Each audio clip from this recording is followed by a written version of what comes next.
Herkese yeniden merhaba arkadaşlar. Bugün Minecraft videosu çekeceğim. Bugün şömine yapacağım. Bu şöminenin nasıl yapıldığını göstereceğim. Gereken malzemeler: bir tane brick slab, brick stairs, net rock yani cehennem bloğu, flint steel, stone slab ve iron bars. Şimdi ilk önce netherrack yani cehennem bloğumuzu iki tane böyle koyuyoruz.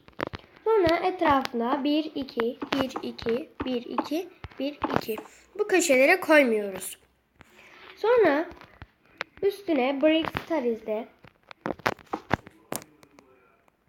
böyle yapıyoruz.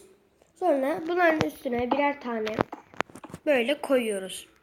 Sonra önüne stone slab, onun önüne de iron barsımızı koyduktan sonra flint steel'imize buralarımızı yakıyoruz. Gördüğünüz gibi sonsuz yanıyor. Ancak söndürmek için bir dakika. Kıralım şurayı. Ancak söndürmek için üstüne basılı tutup söner. Basılı tutun ki sönsün. Böyle oluyor. Bir daha yapalım.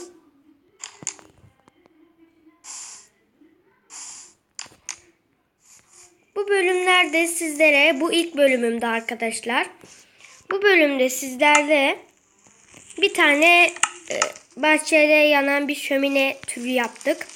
Diğer bölümlerle sizlerle görüşeceğiz elbet. Bir dahaki bölümlerde görüşmek üzere.